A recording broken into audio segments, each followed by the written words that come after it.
Welcome प्यारे बच्चों आज हम 10th क्लास का नेक्स्ट चैप्टर स्टार्ट करने जा रहे हैं, जो कि जुलाई के मंथ के सिलेबस में है। आपका चैप्टर नंबर 14 है, जो सांख्यिकी, जिसका नाम है। तो स्टूडेंट, इसके बारे में आप पहले से पढ़ते आ रहे हैं, छोटी क्लासेस से ही पढ़ रहे हैं। 7th में, 8th में, 9th में भी आपने इसके बारे में काफी कुछ पढ़ा है। जैसे आप छोटी क्लासेस में पढ़ चुके हैं आंकड़ों के बारे में, आपको मैं थोड़ा सा याद दिलाना चाह रही हूँ। आंकड़े क्या हुआ करते थे? मैथ्स की लैंग्वेज में आप क्या बोला करते हैं कि कोई भी जानकारी इकट्ठा करना, या मैथ्स की लैंग्वेज में नहीं, आप किसी भी भाषा में बोल सकते हैं कि अगर हम जानकारी कोई भी इकट्ठी करते हैं तो वो होते हैं आंकड़े। और वो किसी भी तरह के हो सकते हैं, मैथ से रिलेटेड भी हो सकते हैं, इंग्लिश से रिलेटेड भी हो सकते हैं, हिंदी से रिलेटेड भी हो सकते हैं, किसी भी फील्ड से रिलेटेड ये आंकड़े हो सकते हैं। साइंस में भी हो सकते हैं आपके। तो स्टूडेंट देखिए, जैसे आंकड़ों से रिलेटेड आप पहले काफी कुछ कर चुके हैं। फिर आपने बारंबारता सारणी बनाई थी, बारंबारता बंटन सारणी भी बनाई है हमने, दंडालेख किया है, आयत चित्र किया है। ये सारा कुछ आंकड़ों से रिलेटेड ही आप कर चुके हैं, सांख्यिकी से रिलेटेड किया है हमने। तो देखिए स्टूडेंट, अब जो हम 10th क्लास में पढ़ने जा रहे हैं वो है डिटेल में माध्य, माध्यक और बहुलक। ये भी आप 9th में थोड़ा बहुत कर चुके हैं इसके बारे में। तो अब इस बार 10th में डिटेल में है। तो देखिए, माध्य को आप बोलते हैं इंग्लिश में मीन, और माध्यक को बोला जाता है मीडियन, और बहुलक को बोला जाता है मोड। तो पहले तो मैं हल्का सा ये बता रही हूँ कि ये होता क्या है, फिर हम इनकी एक्सरसाइज पर आएंगे। तो देखिए स्टूडेंट, जो माध्य होता है वो होता है कोई औसत वैल्यू निकालना या औसत मान निकालना आंकड़ों से रिलेटेड। जैसे आपने कोई भी आंकड़े इकट्ठे किए हैं, आपकी क्लास में 10 बच्चे हैं और 10 बच्चों के मैथ्स में आपने अंक लिख लिए हैं, और अंकों का अगर आप औसत निकालते हैं तो उसको ही बोला जाता है माध्य। और ऐसे ही माध्यक है, जो माध्यक क्या होता है कि मिड वैल्यू, मध्य वैल्यू जो आप निकालते हैं उसको आप बोलते हैं माध्यक। और जो मोड होता है या बहुलक होता है वो क्या होता है? वो होता है जैसे सबसे हाईएस्ट या उच्च वैल्यू, जो आप उच्च मान निकालेंगे वो हो जाएगा बहुलक। बाकी अब जब क्वेश्चंस करेंगे, एक्सरसाइज करेंगे, तो आपको और अच्छे से क्लियर हो जाएगा इसके बारे में। तो देखिए स्टूडेंट, अब आप जो माध्य करने वाले हैं, माध्य 2 तरह के आंकड़ों का निकाला जा सकता है। एक तो है वर्गीकृत आंकड़े और एक है अवर्गीकृत आंकड़े। मतलब जैसे देखिए, मैं आपको बताती हूँ अवर्गीकृत में क्या होता है। जैसे मैं आपके क्लास के कई बार ग्रुप बना देती हूँ कि 5 से 10 नंबर के बीच वाले जो बच्चे हैं वो एक तरफ खड़े हो जाएं, फिर 10 से 15 नंबर वाले जो बच्चे हैं वो एक ग्रुप में हो जाएं, 15 से 20 नंबर वाले जो बच्चे हैं वो एक ग्रुप में हो जाएं। तो मैंने ग्रुप बना दिए या वर्ग बना दिए, उसी को आप क्या बोलते हैं? वर्गीकृत आंकड़े। अगर कोई ग्रुप नहीं बना है, ऐसे ही हमने मार्क्स लिख लिए, मान लीजिए मैं आपको बोलती हूँ रोल नंबर वाइज आप सब बच्चों के मार्क्स लिखिए, 1 से 10 तक के बच्चों के मार्क्स लिखिए, या 20 बच्चे हैं तो 20 के मार्क्स लिखिए। तो वो क्या हो जाएंगे? हमने कोई भी ग्रुप नहीं बनाया है तो वह अवर्गीकृत आंकड़े हो जाते हैं। तो जो हम इस चैप्टर में करेंगे, वर्गीकृत आंकड़ों के बारे में करेंगे। सारा वर्ग बने हुए हैं, ग्रुप बने हुए हैं। तो अवर्गीकृत का देखिए, वैसे मैं एक एग्जांपल ले लेती हूँ, पहले भी आप कर चुके हैं इसके बारे में।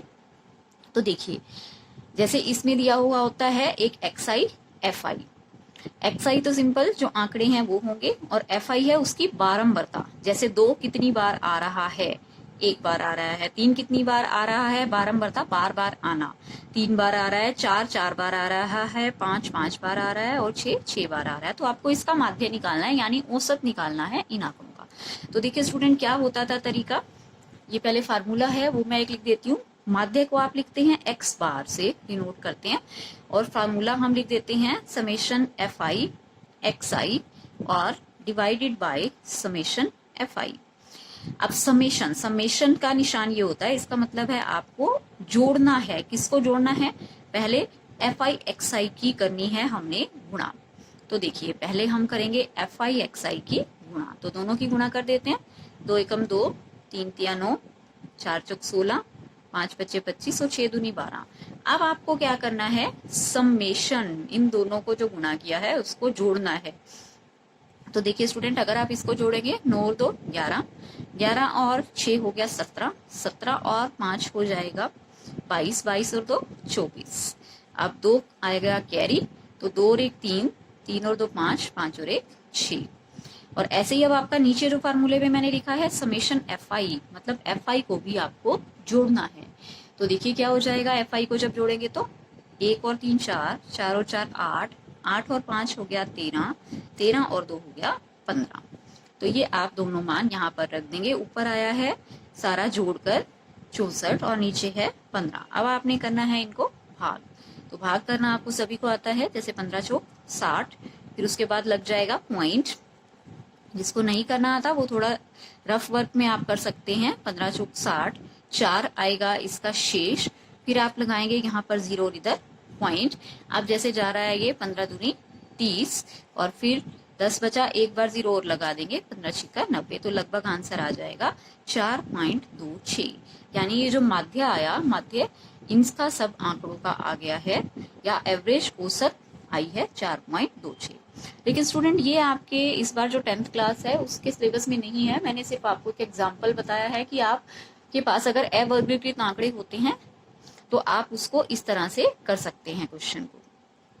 तो देखिए अब हम आ रहे हैं वर्गीकृत आंकड़ों पर, या ग्रुप डेटा जिसको हम बोलते हैं, उसको आप कैसे करेंगे। देखिए उसमें क्लास इंटरवल या वर्ग अंतराल बने होंगे यहाँ पर, इसको बोलते हैं हम वर्ग अंतराल। और ये है एफ आई का मतलब होता है बारंबारता, शॉर्ट में हम यही लिख देते हैं। तो देखिए ये आपको दिया होगा और आपको निकालना है, जैसे इस क्वेश्चन में माध्य है, वर्ग बने हुए हैं 0 से 2, 2 से 4, और जो ये आगे लिखा हुआ है, जैसे 0 लिखा हुआ है हर किसी में, जैसे 2 है यहाँ 4 है, तो इनको बोला जाता है निम्न सीमा। ये है निम्न सीमा। और जो पीछे के जो अंक लिखे हुए हैं 2 4 6 ये लिखे हुए हैं, इसको हम क्या बोलते हैं, उच्च सीमा।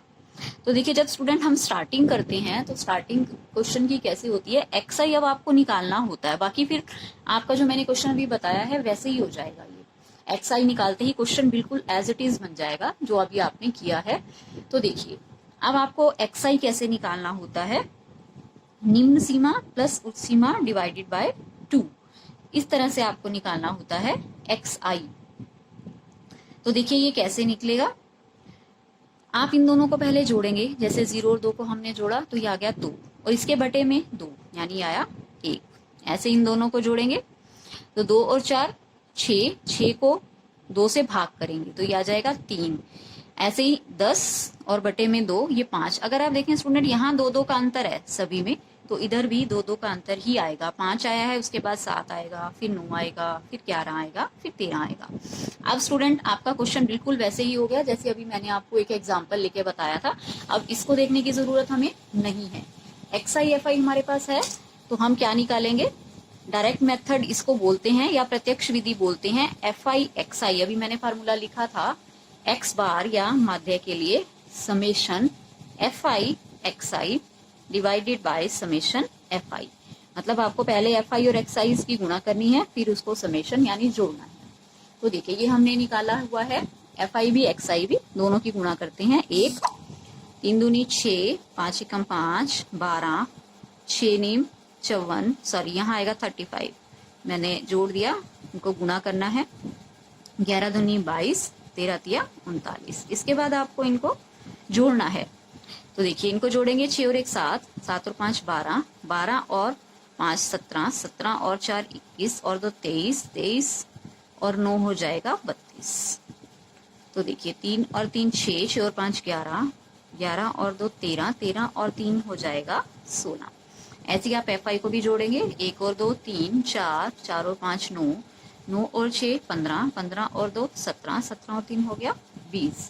एक बार फिर से ये स्टूडेंट चेक कर लेते हैं, 6 और 1 7, 7 और ये दोनों हो जाएंगे 10, 17, 17 और 4 21, 21 और 2 हो गया 23, 23 और 9 22,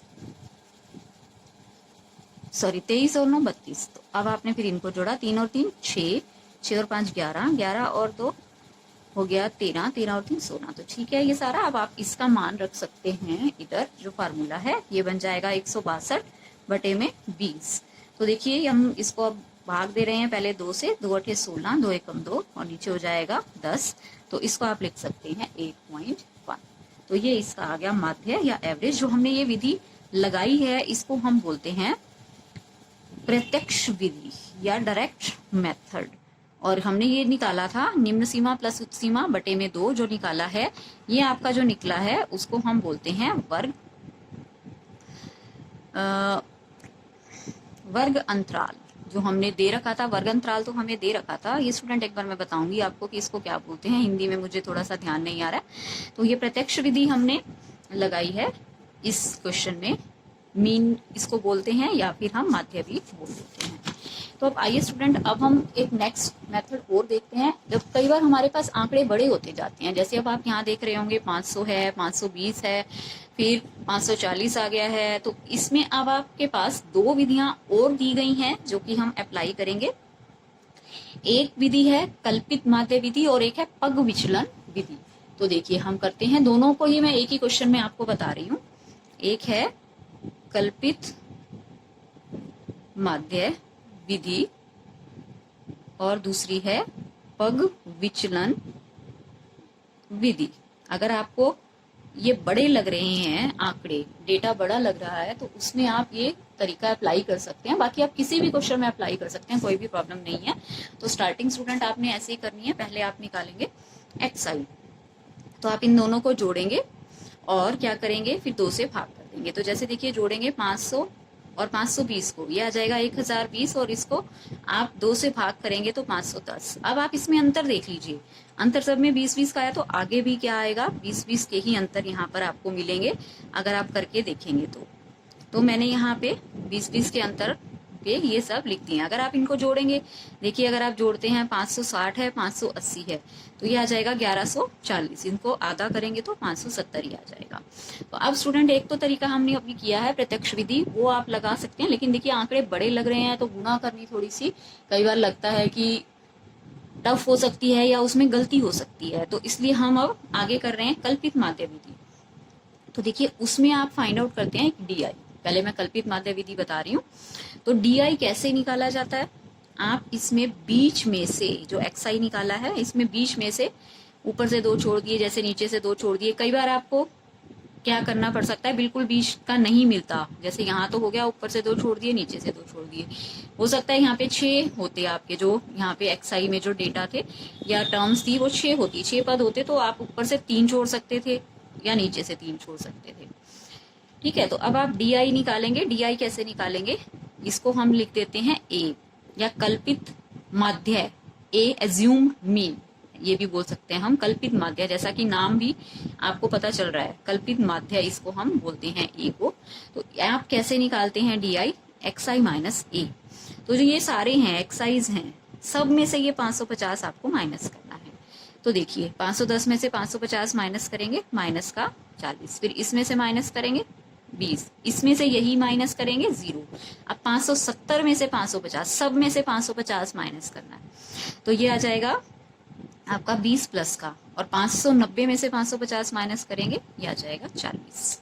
तो अब आपको निकालना होता है स्टूडेंट, इसके बाद मैं आप फार्मूला लिख रही हूँ कल्पित माध्य विधि का। क्या फार्मूला है, एक्स बार बराबर है A plus summation F I D I बटे में समेशन एफ आई। तो ये फार्मूला होता है, इसके अकॉर्डिंग चलेंगे हम। जैसे ए तो हमें मालूम ही है, एफ आई डी आई की गुणा हमें यहाँ पर करनी है। तो देखिए एफ आई डी आई की गुणा इन दोनों की हमें करनी है। देखिए 12 चौक 48 माइनस का है, ऐसे ही 14 दूनी 28 माइनस का है, ये हो जाएगा 0, और 6 दूनी 12 120, 10 चौक 40 400। तो अब आपको इसको जोड़ना है, पहले आप प्लस वाले ले लीजिए फिर माइनस के। तो देखिए ये प्लस वाले जैसे आ जाएंगे यहाँ पर जोड़कर 520, और माइनस वाले कितने आ जाएंगे अगर आप इसको करते हैं तो ये आ जाएगा 760। तो माइनस 760 और प्लस का 520, तो देखिए ये आ जाएगा जैसे स्टूडेंट माइनस का 240। तो इसको सॉल्व करके आ चुका है माइनस 240। और अब आपको करना है समेशन एफ आई, इसको भी जोड़ना है। तो देखिए जैसे ये हो जाएगा 12 और 14 28 और ये बन गया फिर 10, 28 में हम 10 जोड़ेंगे तो ये हो जाएगा 38, और 38 में 8 और 6 14 और रह गया है, तो ये आपका आ जाएगा 52 जोड़कर हमारा। तो हमने यहाँ पर लिख दिया है 52। तो ये सारे मान आपको इसके अंदर रखने हैं। तो देखिए फार्मूले के अकॉर्डिंग हम चल रहे हैं। ए का मान हमारा है जैसे 550 और समेशन FIDI हमारे पास आया है माइनस का 240 और नीचे आ गया 52। तो स्टूडेंट बस आपको इसको सॉल्व करना है और इसको सॉल्व करते ही आपका क्या आ जाएगा, आंसर आ जाएगा। जैसे कट रहा है 2 पर काट दीजिए यहाँ पर, तो 2 पर कटने के बाद जो भी सॉल्व होगा वो आप कर सकते हैं। तो अब इसके बाद स्टूडेंट जैसे इसी में ही मैं आपको बता देती हूँ जो पग विचलन विधि है। तो पग विचलन विधि में क्या होता है, या आज के लिए 2 ही काफी हैं, 2 ही हम कर लेते हैं। हम जो थर्ड मेथड है वो नेक्स्ट फिर कल ट्राई करते हैं और उसके बाद आगे के क्वेश्चंस भी करते हैं। तो आज इतना ही कर लेते हैं ताकि आपको कुछ कंफ्यूजन ना रहे। तो 2 मेथड आप अच्छी तरह से स्टूडेंट करिए और मैं आपको कुछ क्वेश्चंस भी दे देती हूँ, आप इन दोनों मेथड से ट्राई करिएगा। जैसे क्वेश्चन नंबर 4 मैंने नोट किया हुआ है, तो क्वेश्चन नंबर 4 एंड 6 ये आपको मैं होमवर्क में दे देती हूँ। तो होमवर्क में आपको करना है question number 4 and question number 6। तो ये 2 क्वेश्चन आप ट्राई करेंगे, एक तो है प्रत्यक्ष विधि से और दूसरा है कल्पित माध्य विधि से। तो ये दोनों आपको ट्राई करने हैं और मुझे होमवर्क में भेजने हैं। आज के लिए इतना ही। Thank you so much.